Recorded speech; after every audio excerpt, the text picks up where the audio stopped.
A veces, la psicología suena como los murmullos de una sociedad secreta. Te doy un ejemplo. La venganza del narcisista, mi trabajo más reciente, exploramos el objeto del falso yo en el narcisista. El falso yo es un objeto interno, algo que solo el narcisista puede experimentar desde su interior. Las relaciones del falso yo se desarrollan con objetos externos. ¿Lo entendiste?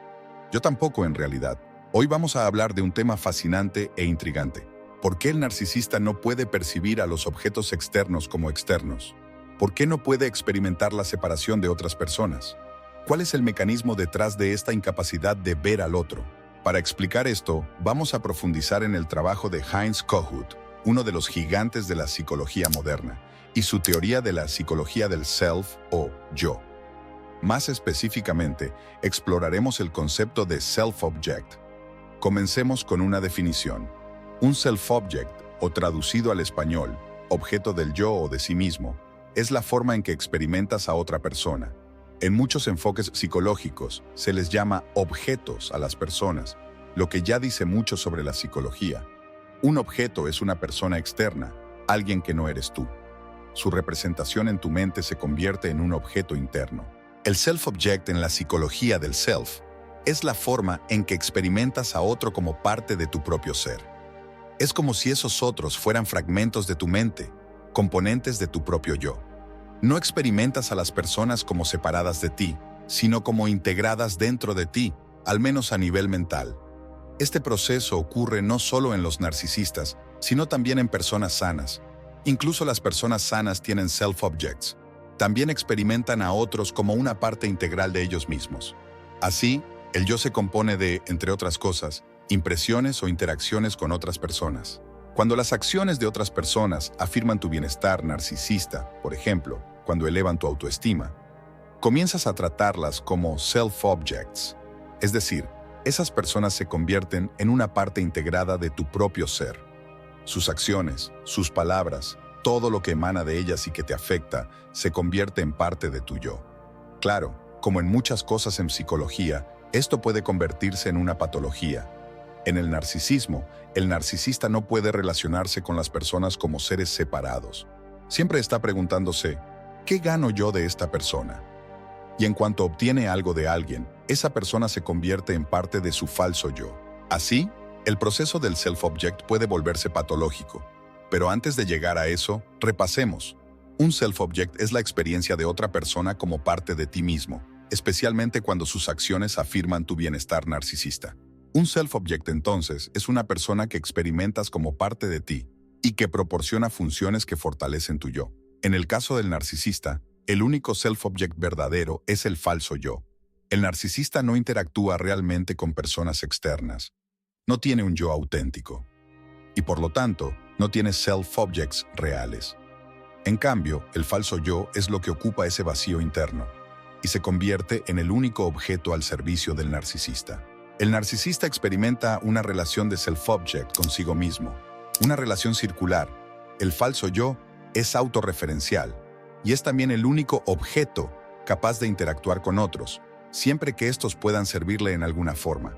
Al mismo tiempo, el falso yo tiene una dimensión pública y otra introspectiva.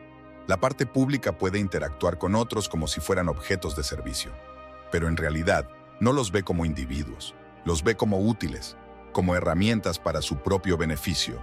¿Hay una contradicción? El narcisista no es capaz de interactuar con otros como externos y al mismo tiempo, ¿el falso yo sí puede? No realmente. El falso yo nunca experimenta a otros como personas independientes. Su única habilidad es transformar a los demás en objetos internos, convertir a las personas en herramientas de servicio para sí mismo. En el narcisismo, el falso yo es simultáneamente un objeto externo y la totalidad del narcisista. Es lo que llena el vacío interno y le permite relacionarse consigo mismo en una especie de autoadoración. Necesito hacer uso de este objeto externo como un self-object, objeto de sí mismo. Necesito negar la externalidad y la independencia de ese objeto externo. Necesito privarlo de su autonomía personal, de su eficacia y de su agencia. En esencia, necesito que ese objeto deje de ser externo y separado de mí y que en su lugar se convierta en una extensión de mi propio ser. Lo que quiero decir es que el narcisista utiliza el falso yo como el mecanismo para transformar objetos externos, separados, en objetos self-objects internos. El narcisista es incapaz de reconocer, o al menos de aceptar, la externalidad y separación de los objetos externos. Automáticamente convierte todo en un objeto interno, y lo hace a través del falso yo, que requiere de estos self-objects para poder funcionar. Por otro lado, el narcisista interactúa con el falso yo como si fuera un objeto externo.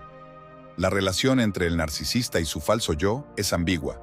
Por un lado, el falso yo es claramente un objeto interno, una creación ficticia, pero, al mismo tiempo, la necesidad del narcisista de creer en su propia grandiosidad, en su fantasía, lo obliga a atribuirle al falso yo ciertas características de un observador externo.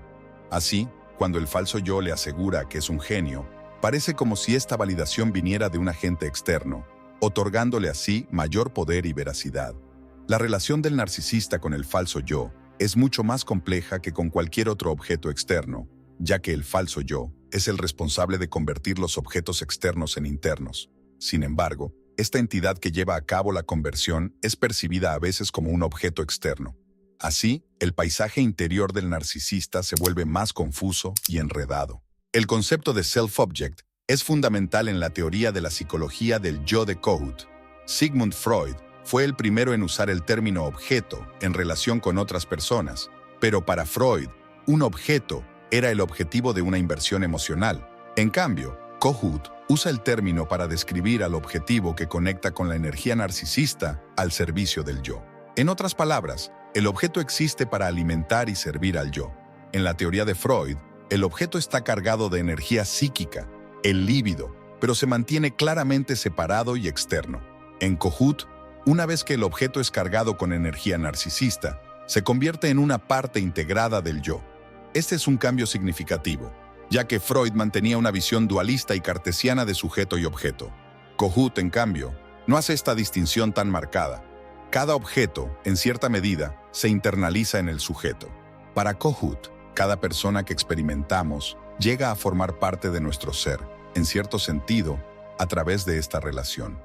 Cuando alguien cumple un papel crucial en la formación o mantenimiento de nuestro sentido de identidad, esa persona se convierte en un self-object, un objeto de sí mismo, es decir, una extensión de nuestro propio yo. Kohut teorizaba que el yo primario o rudimentario del niño se desarrolla en relación con dos figuras, el yo grandioso y la imagen parental idealizada. Estas relaciones son fundamentales para el desarrollo de un sentido de afirmación en el niño, algo que logra a través del reflejo que el padre le devuelve. Por ejemplo, un buen padre reflejará esta grandiosidad al niño de una forma que no sea crítica ni punitiva, sino que le permita experimentar ese sentimiento de grandeza de manera saludable. Este tipo de espejeo por parte del padre ayuda al niño a desarrollar una confirmación interna de sí mismo y su agencia, y genera self-objects saludables, objetos que no rechazan, no critican, no castigan, sino que aceptan, contienen y fortalecen al niño. A través de esta internalización, el niño podrá actuar en el mundo con más seguridad y gradualmente volverse cada vez más autónomo. Cada vez más, la persona se vuelve autosuficiente y capaz de satisfacer sus propias necesidades. Este proceso de reflejo permite al niño empoderarse.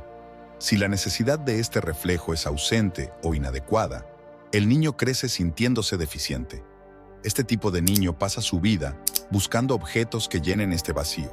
Es otra forma de entender la necesidad compulsiva de suministro narcisista para mantener el frágil equilibrio interno que se ha construido. Así, las estructuras psíquicas del yo en el trabajo de Kohut se construyen a través del proceso de internalización.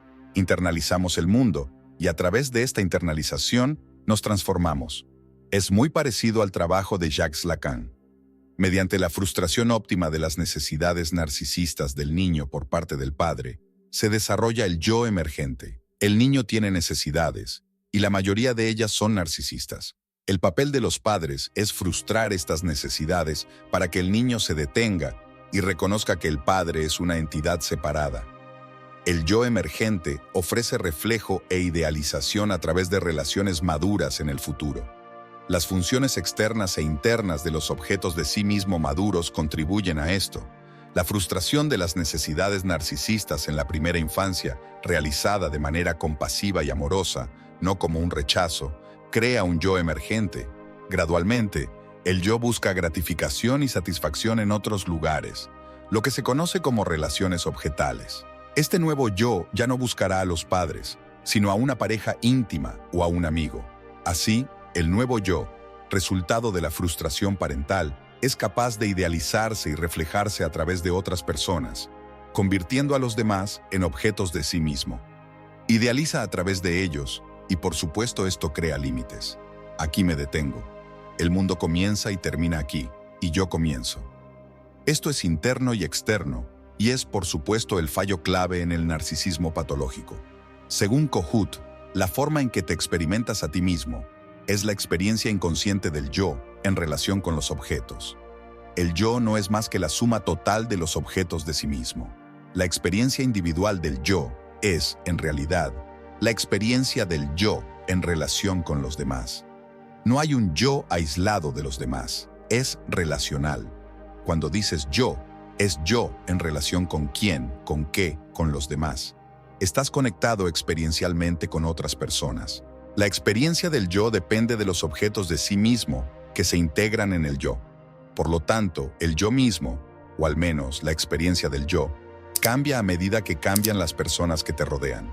Cuando cambias de entorno a lo largo del tiempo, en diferentes contextos y relaciones, tu sentido del yo, tu autoconcepción y tu experiencia del yo fluctúan, cambian, se metamorfosean.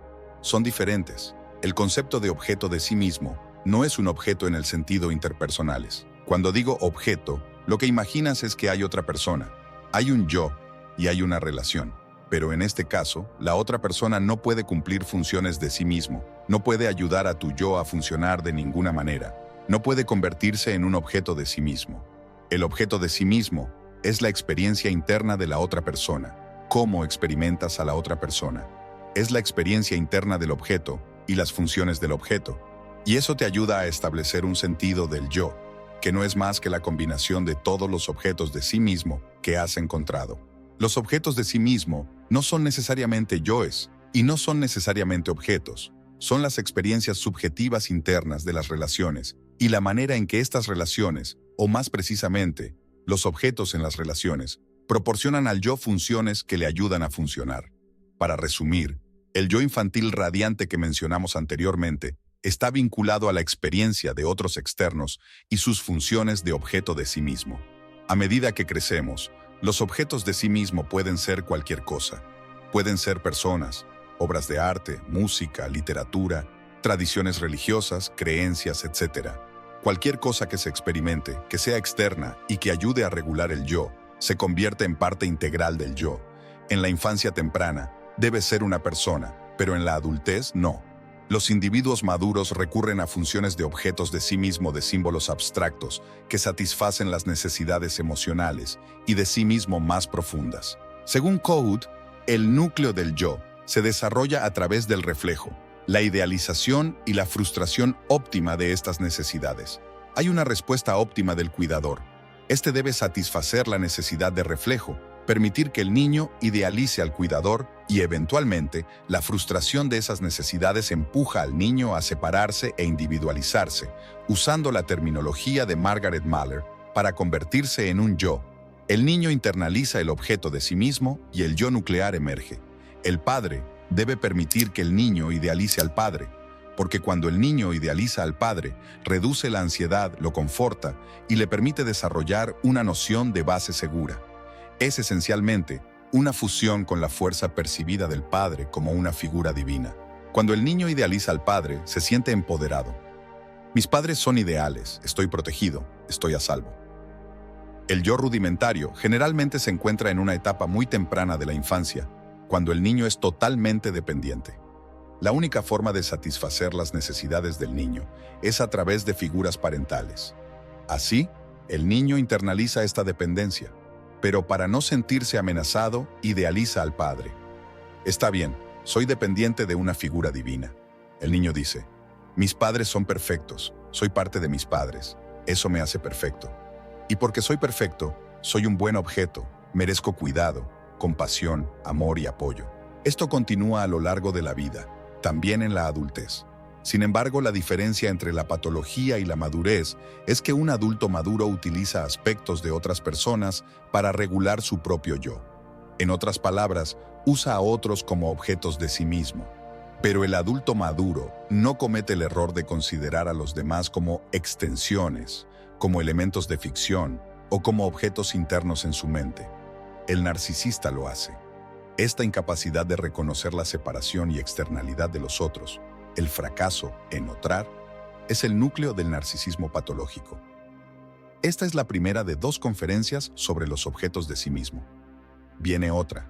Te lo advierto, la siguiente profundiza mucho más en las relaciones entre un objeto de sí mismo saludable y uno enfermo o patológico, y cómo se manifiesta el objeto de sí mismo patológico en el narcisismo. Así que, si te gustó el contenido de hoy, no te olvides darle like, suscríbete activando la campanita y compartiendo esta información. A ti no te cuesta nada y a mí me ayudas un montón. Muchas gracias y estén atentos.